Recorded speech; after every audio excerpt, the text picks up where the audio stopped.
Since their 1980 self-titled debut, the Yellowjackets have conjured enigmatic recording feats, continually evolving over a 13-album career with 2 Grammy Awards. Their latest project, Blue Hats, is an impressive addition to the quartet's lineage of collective improvisation, offering 9 straightforward originals that uniquely deploy inventive melodies, complex harmonies, and shifting unorthodox rhythms. They are truly a modern jazz quartet from the 1990s.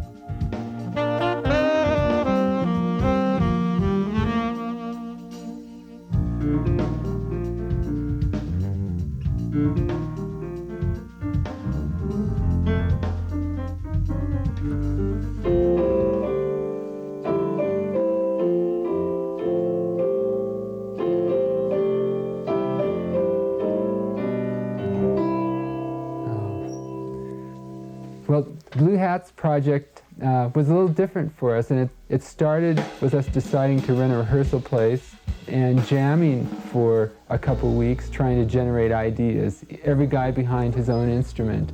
And that was a little different process than we'd taken in the past.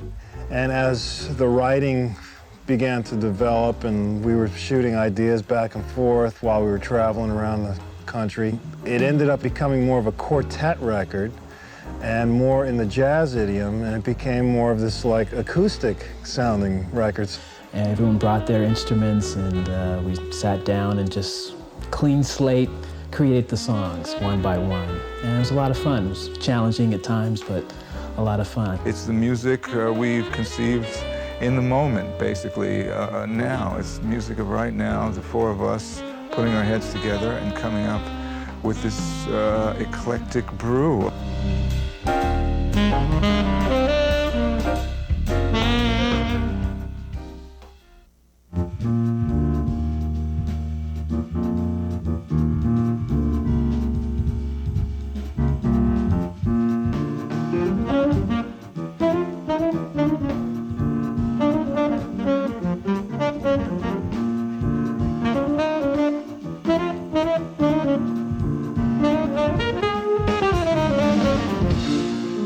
We have 4 different guys in the band, and when we come together, we're all focused on one particular direction.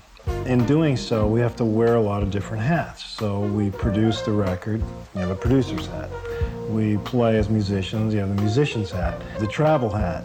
We arrange the music, so you have your arranger's hat. Or actually a multitude of hats. You know, we're musicians and parents and teachers and composers, instrumentalists, humanitarians. When we put on our blue hat, then that's when we try to bring all these things together under the umbrella of Yellowjackets. Blue Hats.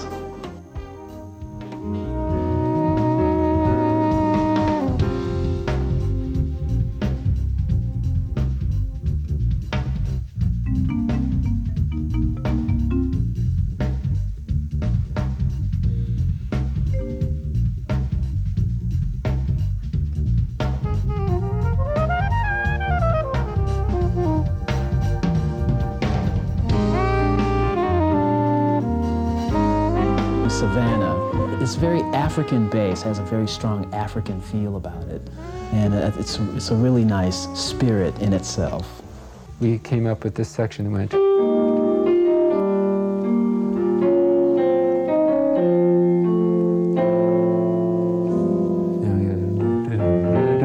You're running through the jungle again.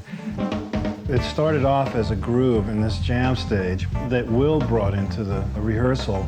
And it's an African groove.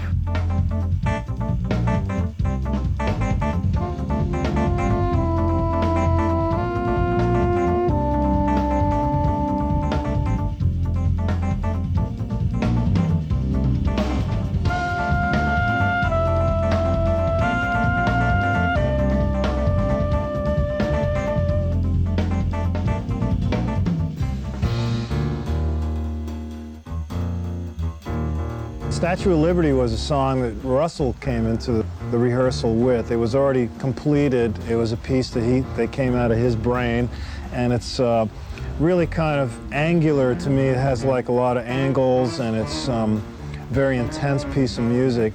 And it's a great swinging, you know, jazz kind of tune that also has a few odd twists and turns, you know, typical to Yellowjacket fashion. It's just a lot of fun. It has a lot of high energy. It just worked good for us.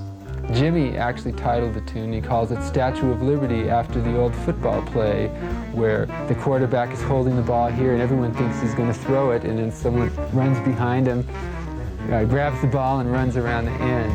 Being that as well that it was a really intense piece of music, I also was thinking of New York. One of the icons of New York that stands in my mind has always been the Statue of Liberty.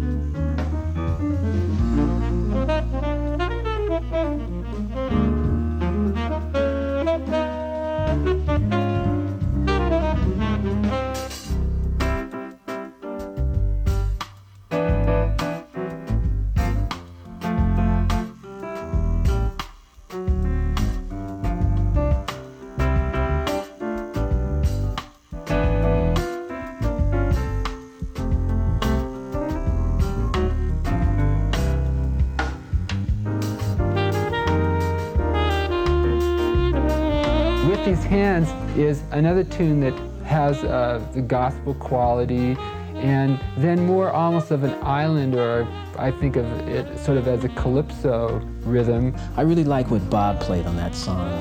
We asked him to think of kind of Sonny Rollins and some of the other traditional sax players. I've always been involved in the educational scene, mainly from the perspective of having this big band experience. The jazz language is something that you learn in a very similar way to learning how to speak a spoken language. The little horn. I like to demonstrate a couple of jazz words, and very simplistic terms might be. That could conceivably be a jazz word that you've heard many, many times. I've written a book, and what it is a book of these 14 etudes that deal with the language. I don't know who this guy is on the covers. I'm kind of the computer geek of the band. I have a computer and I do a lot of different things. Lately, I've gotten a lot into creating greeting cards. This is Will's work, it has to be. Yes. William, who is very adept at manipulating all this computer stuff. Wow, look at that. Did you see this, Bob? That's pretty amazing. I like to ride bikes too. I have a mountain bike. Blessed to live in an area that has trails around.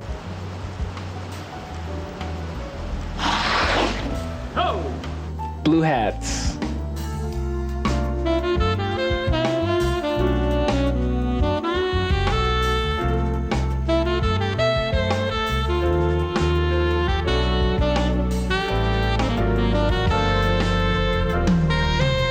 Coquimbo is a city in Chile, and William brought this piece into the jam stage. When you write a song, it's kind of like a child of yours. From the beginning, you watch it grow and blossom into this piece of music, and watching it be born in the studio.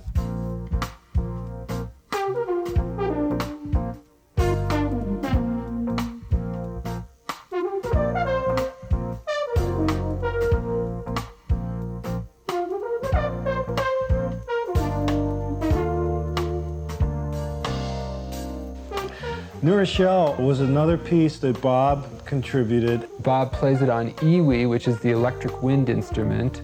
It's on the outer edge of what we focused on for this record. Being able to play songs like this is something that really appeals to him and attracts him to playing with our band, because not only do we play straight ahead music and traditional jazz, but we play electric music, and we have songs that have funk grooves and African grooves. I like sports a lot. I was really into basketball. I ran track. I played baseball. I played lacrosse, and I also played football. Well, Russell and William and I, we like to play hoops a lot. Actually, Bob plays great hoops too, and we've played hoops all around the world. The gig. One of the things I really like to do is cook. I'm going to make dinner for my family tonight.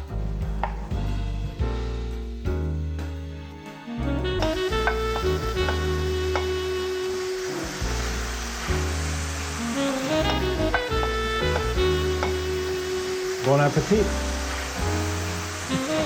We have a pretty significant animal population, 3 cats, 2 dogs. Also like to ride bikes, and our family's taken several bicycle vacations up to the Canadian Rockies, the San Juan Islands, Nova Scotia, the Oregon coast. My sort of moments of inspiration usually come when I'm walking. Blue hats.